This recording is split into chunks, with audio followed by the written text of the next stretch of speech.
Hello and welcome to Beat 'em Up Wrestling. This is April 15th. Tax day. They got pushed back. AEW Dynamite at I think it's still an undisclosed location.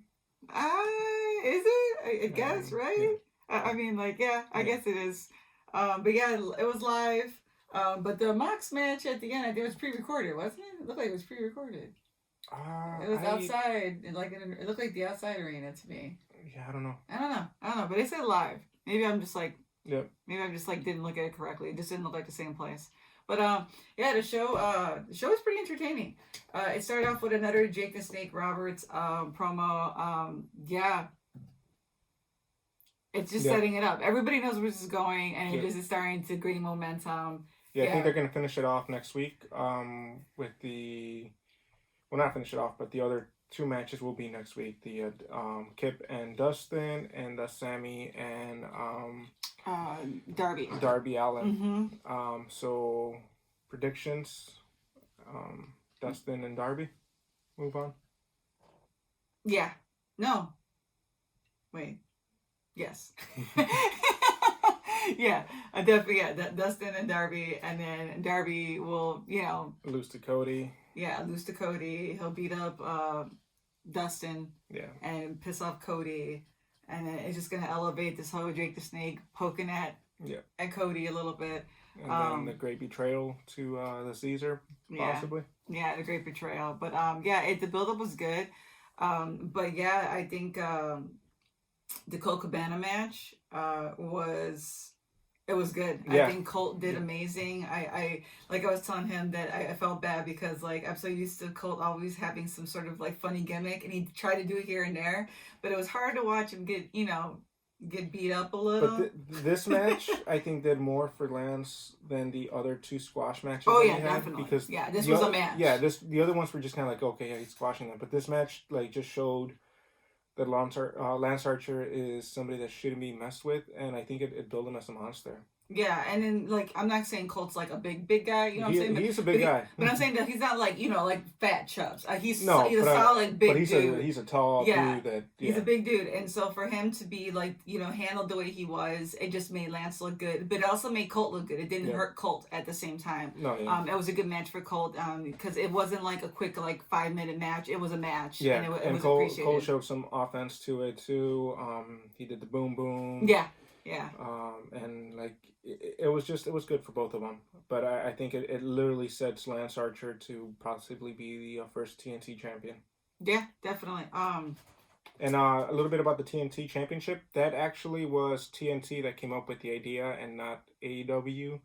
TNT executives talked to AEW and said they wanted a belt.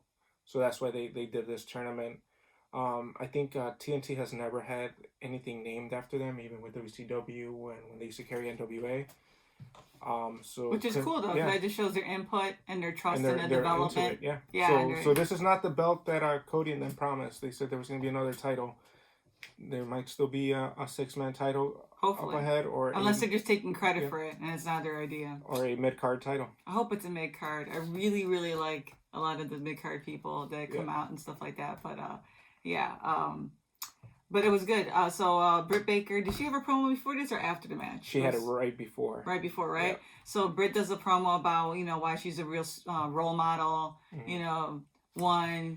No cheap shots. You don't it was a good promo. The only thing is I don't like the role model part because it reminded me too much of Bayley. But the rest of it was really good. But I think it works though because it's different from Bayley and the fact that Britt never came, she came off real squeaky clean, for a second. And now she's coming off as, really crazy, a really twisted heel. Her sense of, I'm a different person. Look, I might be this way, but I played this game this differently, better than everybody else. So there's a kind of elitism that she has going on with it. And I think it's actually played off better with her than Bayley. I think Bayley doesn't pull it off as well. They're messing up the Bayley heel turn a lot, too. They don't really build Bayley up. She's just kind of a chicken shit heel. Yeah, and somebody had said it where I was talking on Twitter with all the fiasco that was going down in wrestling today. We were talking about Bailey's sad her mean face, and they're like, why does she look different from like her face when she was Bailey, like Happy Bailey? And I'm like, I don't think she actually has a mean heel face. It comes off as like disconcerting or stressed because she has this like really sad face. I think sometimes the commentators could help build a turn or hurt it, and I think for Bailey they've hurt it a lot. And that's where the good point, bringing it back to Britt. Jericho sells her so well. Jericho built Lance and Britt today really good. Once again, bringing up Tony Schiavone, and it's like it's a constant. And since like Jericho's so quick at the mic and say these like one-liners, these things that stick and make people, he's really helping build her up. But like I said, there's a thing about her that she's really finding her own, and I'm really enjoying it. I think she's finally growing into who she's comfortable being. And I was really excited to see another lady of color come out. And I just wish she would have had a little bit longer to kind of like, like what Matt was saying, when you're, a jobber, you get a minute of offense. Like I wanted her just to have a little bit longer time in the ring since this was the only female match we got. So I know Britt was going to win. I wanted her to win because I wanted her to come back from the Sheeta match. I just wanted Cassandra to have a second, to kind of showcase something of hers, especially since that's what a lot of the male jobbers have been doing too. So I just didn't agree with it. That was just me. Yeah. But we had the other jobber that came in from, what's her name? She just got signed. She's no longer a jobber. Sorry to say that. I didn't mean to say her name like that. But I forgot her name. But she was just signed after. But she was really good against Sheeta. Like, I think that post Dynamite, we talked about how her facials, everything was, the way she carried herself was really good. But I felt this match, I don't know if maybe she's really green, Cassandra. I don't know her. But I just wish, there was a little bit more of a flow. But I'm really glad she had the showcase that she did. She was able to do something. And once again, I'm really glad they're giving these people a chance to come out and really do their thing. We'll see if she's used on Dark. Yeah, that'd be really cool. That could hopefully be another spot where she could highlight herself, and we'll see. I know that they do need more female matches, but it's hard right now. Yeah, there's not a lot of females that are in the locker room. No. But it brings it to another little promo segment they did, which was great. It was the Bubbly Bunch. I thought it was so good. Two Jericho's dogs. Santana Ortiz, straight like Latino New Yorker, came out in the way they sound and the way they talk. I love them so much. Sammy's an idiot. Cinco. And I'm like, God, you can't get past 5, but it's just he's so stupid. And Hager, like when Hager smiles and he's too happy, it's like off. Yeah.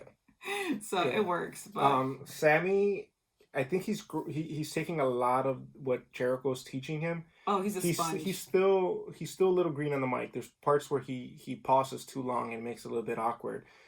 But I mean, he's really young. And that covers that. Yeah. That covers that, like, you don't know what you're saying, but you just want to talk shit. So like when he grabs him and he pauses, it works because he's young. I'm hoping he gets better. He will. And I'm pretty sure Jericho's giving him tips and telling him what worked and what didn't. From the day he first started till now, it's like a complete transformation in his character. I can't even imagine where he's going to be in a year. He came in wearing a panda hat. I still and now he's the sex god. So stupid, but the Spanish god, not the sex god. The sex gods is their tag team name. But he did say though he's the sexiest person in AEW, and he's always pimping himself out, even though he doesn't need a pimp, so he's good for that. But the Sammy and the Shigdy Pineapple Pete, it was a good match. Jericho drops his real name; they blurred it out. But and then Cody lost his stuff on Twitter because he called him Suge Knight. Yeah. He was like, Lord.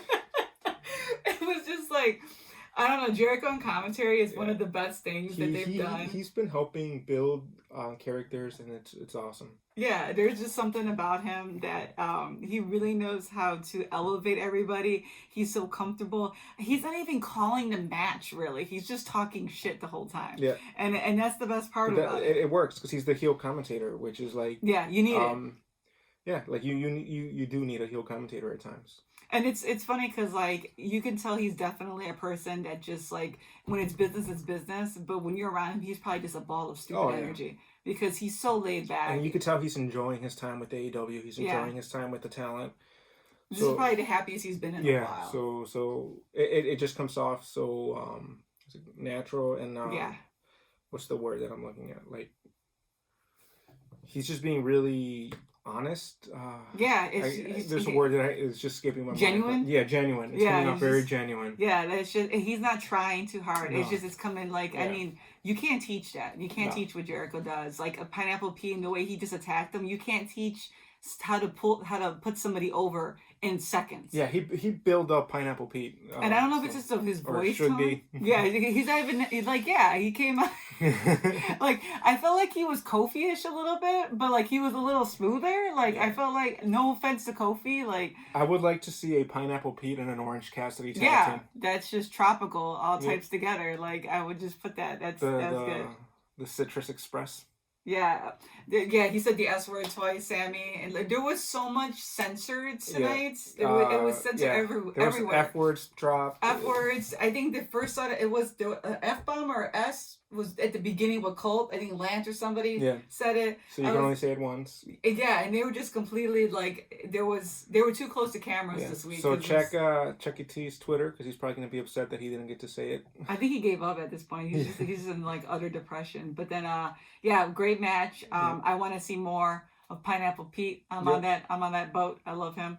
But yeah, Sammy did a great showcase with him. It was perfectly signed match, put together opponent. There's a word for that. There was good chemistry with. It was very good chemistry. Yeah, thank you. So then we get into Kip Sapien and Chucky T. I thought this was a little slow. I think but it built to something. Chucky T came out looking good. Kip Sapien, to me, in this match, came out looking too weak. Yeah. They built him off as this grappler and technical wrestler that could also high fly, but you didn't see any of that today. No. The one good thing that I did see was Penelope Ford and Jimmy Havoc. Seems like they're going to be doing something with Kip Sapien and the three of them, the Super Bad Squad. Yeah, there was a little bit too much interference. I felt like it was a little bit over the top for Kip even. Yeah. But it set up for but it did set up Jimmy and Orange next week. Yeah, it did set up for that. We'll get into that too. But yeah, it was definitely a little bit of a weird match, but they live together, so it only makes sense that they would put something together as like a little trio going on there, and I think it looks good. I think it will look good, and they all have leather on anyway. So and Orange Cassidy and Chucky T live in the same apartment complex, so yeah.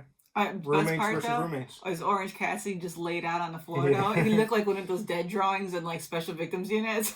He was just like there was a lot of little things that Orange Cassidy was doing in the background that was great. Yeah. And then we get into a little bit of a squash match. Sean Spears against Justin Law. Yeah. But Sean Spears comes out and he's already laughing. Like, what is wrong with you? Overconfident, being yelling at Billy Gunn. Yeah. You know, definitely disrespectful. Yeah. He's like, but he almost gets pinned with a surprise roll up. Surprise, deadly. Surprise roll up. That's what sets up Sean Spears into this angry, punishing mode, and it was a squash match. So. There's something about Sean Spears' facial expressions though that I really enjoy. Like he just like when people start to 10, he gets like furious, or he comes out and he already has this look. It's not as annoying as MJF, but it comes off like you want to hate Sean Spears, but it's kind of hard. I liked his whole chairman persona when he would have the towel and he would come out more intimidating. Yeah. He's becoming more of a comedy act at this point. Yeah, hopefully it comes back a little more like that. Usually he does that gimmick for like the pay-per-views. And then once Tully's with him, Tully kind of keeps him. Yeah. So done like takeout dinners with Chris Jericho said at the end of the match. He's such an idiot. And then we finally get into our main bout, which was Mox versus Hager for the AEW Championship belt. So how did you feel about this? I really wanted to like this match. There was some good spots in it. It's great to hear JR, but JR also needs a color commentator. There was a lot of points where what JR was saying was kind of like just not really adding to the match. I thought. And for me, like the match was just too long. It dragged out, and I mean, like, not to say Hager or Moxley are not good wrestlers, but Hager's been a little away from the ring. and Mox, if it was like, say, like a Mox Kenny Omega match again, like say we had that one, like what was it, that match, I forgot which was what pay-per-view it was. That Full Gear. Full Gear, yeah. They could have carried that match without an audience. Yeah. Like, that's the difference. I think this one needed an audience. This one needed an audience, because it dragged out. It was a lot of grappling's only good when people are yelling and they're like, come on, tap out or get out of there or move to the ropes, and it was hard to see because they were constantly. They didn't have any. I think also what hurt it was that there was no wrestlers out there, because that usually helps it too. That's what I'm saying, because like the way it was shot, it looked like it was just too quiet. It was too quiet. And that's what made me think, like, is this somewhere else? Because there was nobody hackling out there, or was it shot differently, which they probably could have done too. Or maybe since there was going to be a match, false count everywhere, they just didn't want. They didn't want the wrestlers to get an injury. Yeah, I mean, that's true. That's a good point too. But yeah, I mean, it was a decent match. I mean, I really want to like it, but it's just. Yeah, it fell a little flat for me. It felt, yeah. I think Hager could have brought it more in wrestling style. I felt Mox, he responded well to the type of style that Hager was doing. So I liked seeing Mox doing a lot of holds, doing a lot of technical moving around and trying to reverse things. But it definitely didn't have that at the end of the match. Like, we all knew Hager wasn't going to win. Like, that wasn't going to happen. I was expecting an interference so that Hager wouldn't lose his undefeated streak, but this is only his second match in AEW, and he's already lost one. So so that was a little disheartening. Like I said, it was just a little bit too long. Maybe if it was a little bit shorter, it wouldn't have felt like that. Yeah. But, so... But next week we have Kenny Omega's in action. They said we have Jimmy Havoc versus Orange Cassidy. Kid versus Dustin. Sammy versus Darby. Yep. So that's and then there was somebody else. I thought there was a girl wrestler. There was, I felt like there was. So Brody Lee. Brody Lee's in action too. Yeah, he's in action next week too. Because they said there was going to be a promo or something later, but I think they misspoke and it meant for next week, right? Because I didn't see anything with Brody Lee. I think there was an announcement for Brody Lee. They did announce that he was in ring action. So I think that Tony Schiavone messed up that, because he said like, and later on we'll hear from. Yeah, maybe they're trying to keep some of their vignettes spread out a little bit. Maybe he's gonna do a new vignette about what just happened. So so we have Kenny, Brody, like we said, Jimmy, and Orange Cassidy, which is gonna be a nice match to see, because Orange is gonna turn it on. Hoping for some female match. Yeah. Definitely. I could have sworn I thought I saw some. Maybe I'm mistaken. Maybe I did. I thought I saw it. Nothing announced for Dark, right? Nothing announced for Dark. We only had one match Dark this week was only one. It was Sean Spears versus Billy Gunn. Yeah, Billy Gunn. It was a good match. Yeah, that's why you saw Sean heckling him when he came out. Mm-hmm. If you haven't checked out BT, check it out. It's 3 parts. Monday, Tuesday, Wednesday, they put everything out. It's going to be Matt versus Nick Jackson at the Jackson compound for the 200th episode. So, Cody pretty much spoiled it, what's going to happen. So just watch that episode. He was very detailed, and his Madden, John Madden, like football. This is what's going to happen. Yeah. There's gonna be super kicks everywhere. It was really funny that there was one part where it was just like they're asking him, what are you gonna do? What weakness are you gonna do? And they asked Matt, and Matt's like, I'm not gonna tell you that. He's my brother. I love him. And they asked Nick, and he's like, his back. I'm definitely going for his back. And he was about to merge freak for like 2 seconds. Yeah, the song played and everything. His eyes got real small. So it was really fun. 3 parts. Go see it. And Kenny was funny in all 3. Cole Cabana was awesome in all 3. It was definitely worth the watch. SCU was in a lot. There was a choir. There was a children's choir. There were some matches there too. Definitely some good matches. Brandon Cutler and Peter Avalon definitely stealing it. You got Capri Sun and Cutler. Under the top battle royale.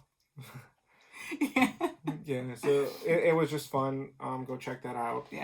And that's pretty much. And Matt Hardy explains to you what jobbers are. Yeah, job match. What a job match is. Or the squash match. With the battle royale, 3-minute battle. He does very good. And then he also starts switching personas on us. So definitely it's worth checking out. I think he shows that Damascus and Matt Hardy are 2 different personas fighting for the vessel. Which is, yeah, he hides that very well because he's very Southern as Matt Yeah. Hardy. Not Yeah. so much. But definitely check them out, man. Come on, let's get them to like 500K, man. I'm Yeah. surprised that everybody is not watching us, watching BT. If you're not, you're missing out on a lot of other content if you like AEW. So yeah, we'll be back with some more Dark Side of the Ring. We'll be back to talk about what else is going on in the wrestling world Yeah. this week and more of our Supposedly there's DDP going to be yoga. some stuff that's happening on Friday or Saturday, so we're going to cover what happened today, Wednesday. If you guys, I'm Oh, pretty sure following WWE. There's some news with WWE, so I will just say is that our hearts go out to the unemployed yeah, wrestlers that have been released. But we'll get more into that. We want to get the full scope before we give our point of view on it yeah, to see who else gets added to the list. But yeah. Jesus, it was a lot. Supposedly there's going to be some NXT talent after today, and some And some SmackDown SmackDown talent talent. So after Friday. So we want to make sure we do something for all of them.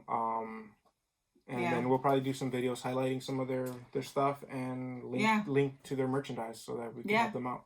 that'll definitely be something cool to do. There are a lot of good wrestlers. They were just not given a chance. Goes back to what we talked about in the Dark Side of the Ring with Bart. Yep. Um, So we'll get into it. yeah, with Bart Gunn. It's just sometimes it's not just you, man. You know, like so. Don't everybody. We love you guys. We'll talk more about it. But stay safe, stay healthy, wash the hands, and we'll see you guys next time. Peace.